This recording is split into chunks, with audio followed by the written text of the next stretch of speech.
মা বৌমা বা কি ভালো রান্না করেছো তুমি।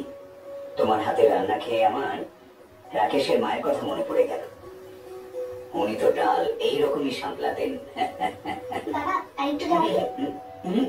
না বৌমা না, আমার পেট একেবারে ভরে গেছে।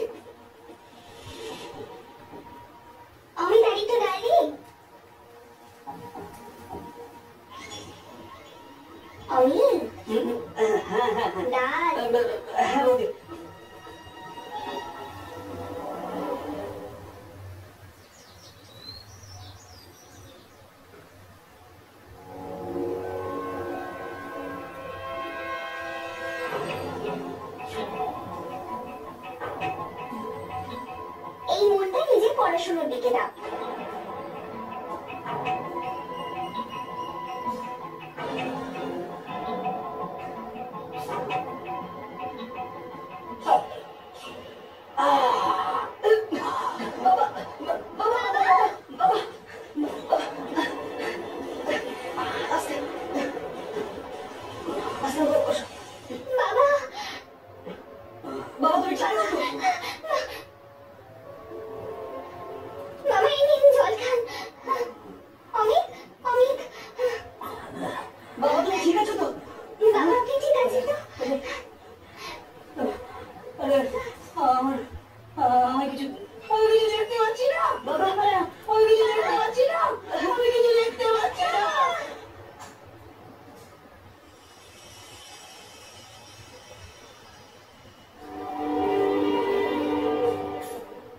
ডাক্তারবাবু, আমি কিছু দেখতে পাচ্ছি না কেন? লক্ষণ বাবু, আপনি এমআরআই আর বিপি টেস্ট করিয়ে নিন। হতে পারে আপনার মাথায় চোট লাগার জন্য আপনার চোখের দৃষ্টি চলে গেছে। বিপি টেস্টটা করালে আমি জানতে পারবো যে আপনার চোখের দৃষ্টিশক্তি কতটা বাকি আছে। ডাক্তারবাবু, এতে কিরকম খরচ পড়বে? এই 10-15 হাজার টাকার মতো পড়বে। হ্যাঁ, আরো যদি টেস্ট করতে হয় তাহলে খরচাটা কিছুটা বাড়বে। ডাক্তারবাবু, আপনি তো জানেনই আমার বাড়ির কি অবস্থা। ডাক্তারবাবু, আপনি কিছু ওষুধ লিখে দিন। এখন বরং আমি ওষুধ খেয়ে চালিয়ে নেব, পরে আমি বাকি সমস্ত টেস্ট করিয়ে নেব। না লক্ষণ বাবু, টেস্ট না করিয়ে ওষুধ খাওয়াটা একদম ঠিক না, কারণ পরে এর জন্য কমপ্লিকেশন হতে পারে।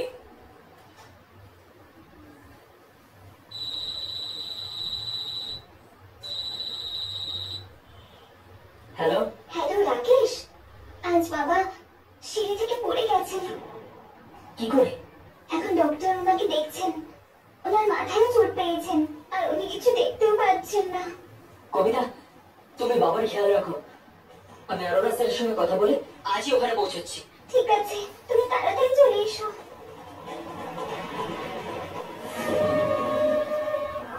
বাবা, তুমি আমার কথাটা শোনো। তুমি আজই আমার সাথে চণ্ডীগড়ে চলো। আমি সমস্ত চেক আপ ওখানেই করাবো। টাকার চিন্তা তুমি একদম করো না। আমি অরোরা স্যারকে ফোন করে সমস্ত ব্যবস্থা করে দিচ্ছি। হ্যাঁ বাবা, ও একদম ঠিক বলছে। আরে বাবা, ডাক্তারবাবু যে সমস্ত ওষুধ লিখে দিয়েছেন সেগুলো আমি আরো কিছুদিন খেয়ে দেখি না। যদি ওই ওষুধে কাজ না হয় তারপর না হয় আমি তোমার সঙ্গে চণ্ডীগড়ে চলে। যখন দেখে এসেছো বাবা বাবা, একটু আমার খবরও নাও। তা তোমার এরকম কেন মনে হয় যে আমি তোমার খেয়াল রাখি না? তুমি যদি আমার কথা ভাবতে তাহলে 2-4 দিন আরো থাকতে।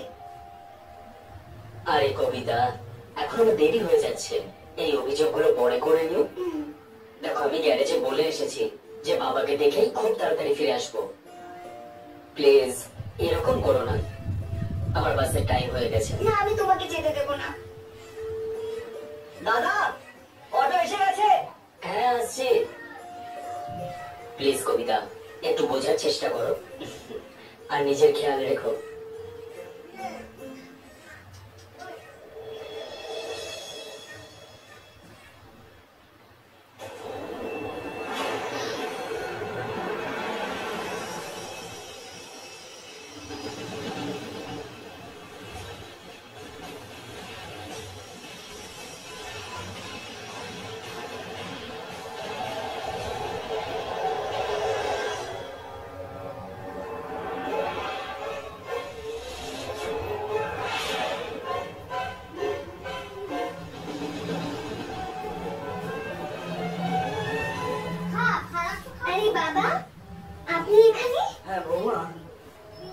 ছড়ি আমি খুঁজে পাচ্ছি না।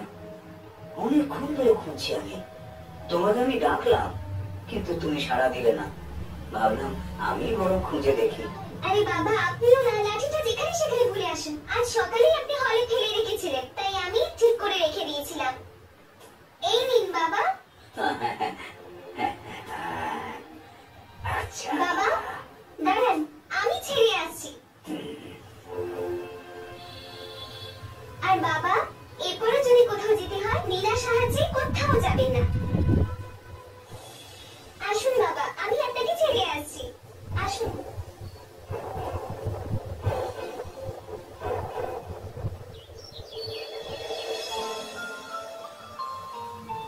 বাবা, চা। দাও। আরে লক্ষণ দাদা, কেমন আছেন? ও সীমা, তুমি? সব ঠিক আছে। প্রণাম। বেঁচে থাকো মা, সর্বদা সুখে থাকো। আরে কত ভালো বৌমা পেয়েছো লক্ষণদা। আর ওইদিকে আমার বউটা একদম ফাঁকিবাজ। আরে নাতির মুখ দেখাতে 6 বছর অপেক্ষা করালো, জানেন তো? আচ্ছা, তাহলে তোমার নাতি হয়েছে? আর সেই খুশিতেই আমরা একটা অনুষ্ঠান করছি আমার নাতির জন্মদিনের। আর আপনাকে সপরিবারে আসতে হবে। কি আর বলবো সীমা, তুমি তো আমার বাড়ির অবস্থা ভালো করেই জানো। আমি তো কলেজ নিয়েই ব্যস্ত। দেখো, আমরা সবাই হয়তো যেতে পারবো না, কিন্তু আমার এই যে বৌমা নিশ্চয়ই যাবে। দেখো বৌমা, আমি কিন্তু আর কোনো কথা শুনতে চাই না। এখন লক্ষণদা তো বলেই দিয়েছেন, সেদিন তোমায় আসতেই হবে কিন্তু। হ্যাঁ কাকিমা, অবশ্যই। আচ্ছা লক্ষণদা, এখন আমি আসছি।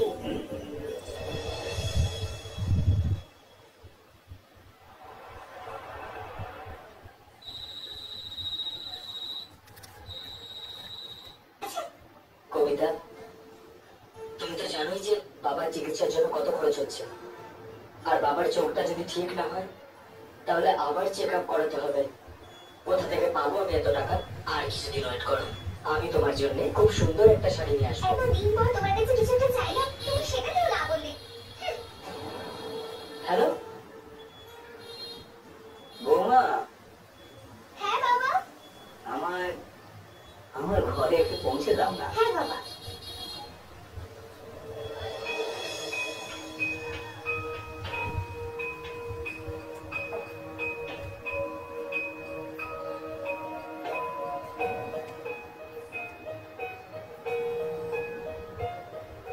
হ্যাঁ বৌমা, হ্যাঁ বাবা।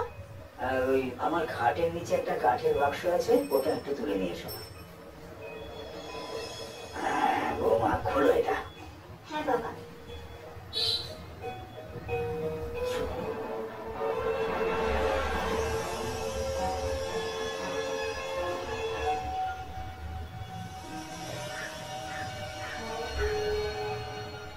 বাবা, হ্যাঁ?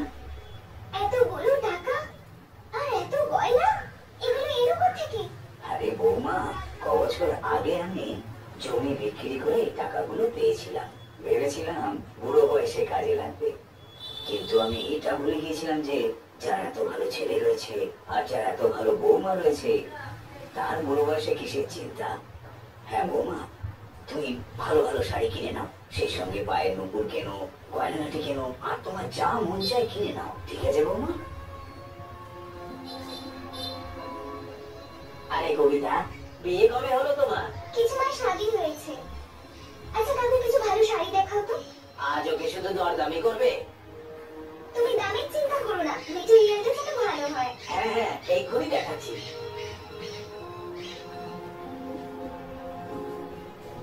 হ্যাঁ, এই দেখো, এই দেখো নতুন ডিজাইন।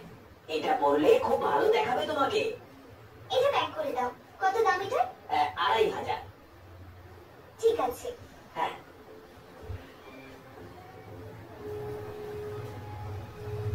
এই নাও। এই নাও। বাবা,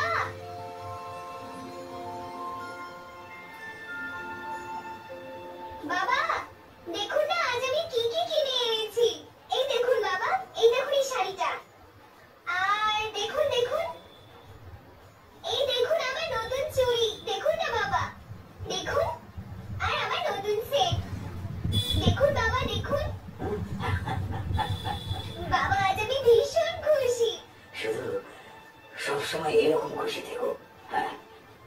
বাড়িতে এমন সেজে গুজে যাবে যাতে সবাই বুঝতে পারে যে তুমি লক্ষণ বাবুর বৌমা। হ্যাঁ বাবা, আজ আমি এমন ভাবে সাজবো যে সবাই তাকিয়ে থাকবে।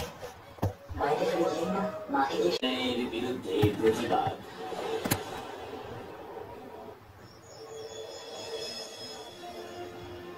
পার্টিতে যাচ্ছি, আমার ফিরতে একটু দেরি হয়ে যাবে, তাই তুমি আর বাবা দুজনেই খেয়ে নিও, ঠিক আছে? হ্যাঁ বৌদি, আমাকেও আমার বন্ধু রোহিতের বাড়িতে যেতে হবে। ওর বাড়িতে গ্রুপ স্টাডি করছে। সব বন্ধুরা ওখানেই আসবে, তাই বাবাকে খাওয়ানোর পর আমি ওখানে চলে যাবো। ঠিক আছে, যাও।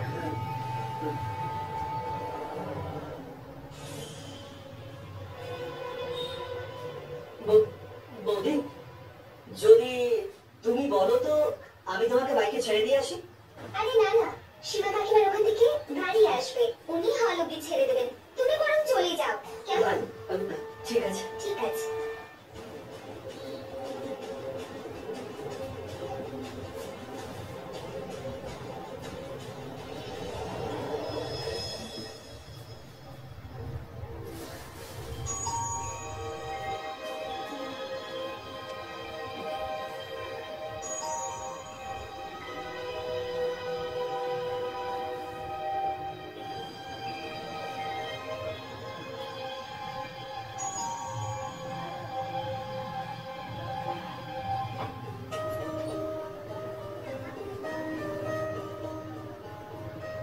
আরে বাবা, আপনি? আরে বৌমা এসে গেছো?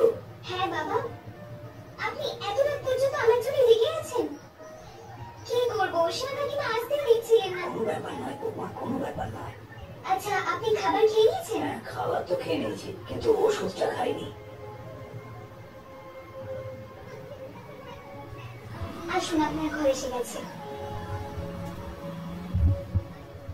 আসুন, বসুন।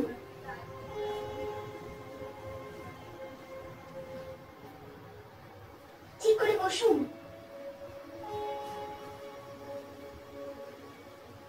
এই নিন বাবা ওষুধ,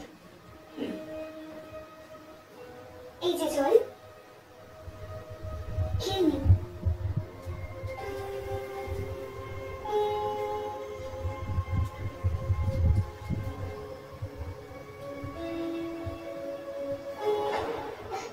বাবা, কিছু চান?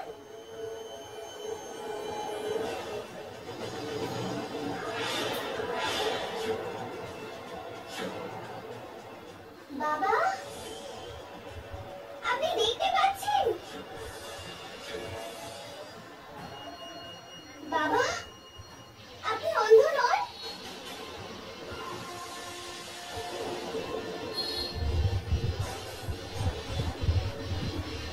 বাবা, আপনি কি পাগল হয়ে গেছেন?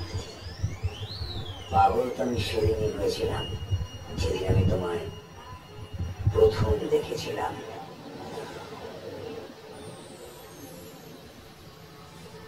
আর সেদিনই আমি সিদ্ধান্ত নিয়েছিলাম যে তোমার বিয়ে আমার ছেলে রাকেশের সঙ্গেই দেব। আর আমি আমার পরিকল্পনাতেও সফল হলাম, কিন্তু আমার আসল ইচ্ছে পূরণ হলো না। তখন তখন আমি একটা বুদ্ধি খাটালাম। তোমার কাপড় বদলানো থেকে শুরু করে সব সময় তোমার উপর আমার নজর ছিল।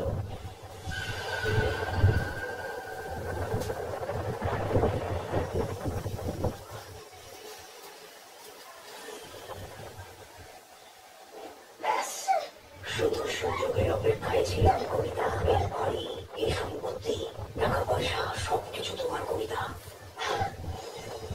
কবিতা, কবিতা, তোমার আমার যে সম্পর্ক তৈরি হবে সেটা কেউ জানতে পারবে না। আর তুমি জানো আমার অ্যাকাউন্টে কত টাকা পয়সা আছে? আমি সব তোমায় দিয়ে দেবো, সব দিয়ে দেবো তোমায়। রানী করে রাখবো আমি তোমায় কবিতা, রানী করে রাখবো তোমায় কবিতা। ব্যাস একবার, একবার আমার কথা শোনো। ছাড়ুন বাবা, আমাকে যেতে দিন। আমার কথায় রাজি হয়ে যাও।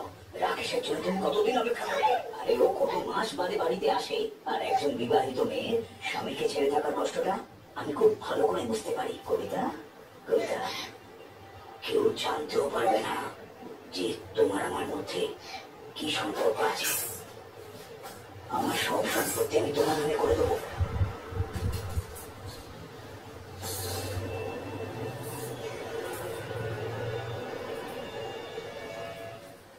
শ্বশুর আর পুত্রবধূর সম্পর্ক একজন বাবা এবং তার মেয়ের সম্পর্কের মতনই পবিত্র, কিন্তু এই সম্পর্ককে লক্ষণলাল আর কবিতা অপবিত্র করে তুলেছিল। যদি কবিতা চাইতো তাহলে ও লক্ষণলালের বিরোধিতা করতে পারত। লক্ষণলালের পর্দা ফাঁস করে ওর ঘৃণ্য মানসিকতার ব্যাপারে ও ওর স্বামী রাকেশকে বলতে পারত, অথবা নিজের দেওর অমিতকে জানাতে পারত। কিন্তু কবিতা এমনটা করে।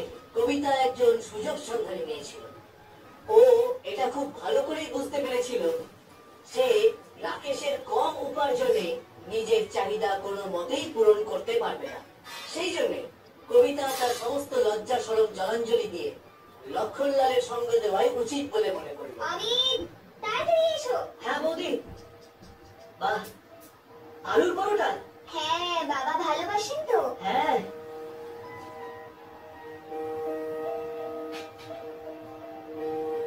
বাহ বৌদি, খুব টেস্টি হয়েছে। সত্যি তোমার হাতে জাদু আছে। বৌমা, একটু এদিকে এসো।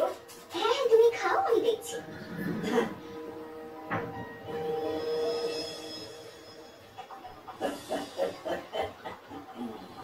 কি করছো তুমি? বাইরে আমি হলে বসে আছি। আরে ও ওখানে বসে থাকবে, এখানে আসবে না। আরে চেষ্টা করো। পড়বে, তুমি ছাড়ো আমাকে।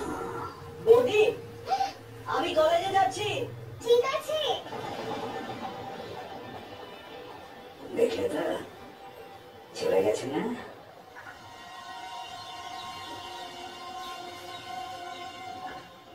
এখন আমি তোমার প্রতি আসক্ত হয়ে পড়েছি। এখন আমি আর তোমাকে ছেড়ে থাকতে পারি না কবিতা। এই মোবাইল।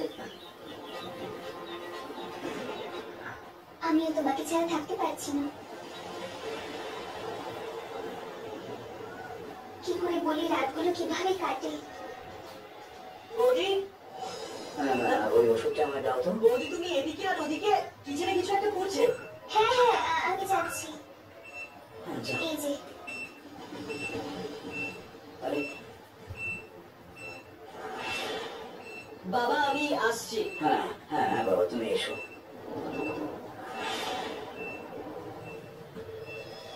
বৌমা, আমাকে একটু বাথরুমের কাছে নিয়ে চলো তো। হ্যাঁ বাবা। চল এসো বাবা, আমি তোমাকে নিয়ে যাচ্ছি। এখন থেকে তোমার খেয়াল আমি রাখবো। এমনিতেও কলেজে ছুটি পড়ে গেছে, এখন থেকে তোমার দেখাশোনা আমিই করবো। এই অমিতের কিছু একটা ব্যবস্থা করতেই হবে। কতদিন তুমি নিজেকে লুকিয়ে রাখবে? আমি জানি তুমি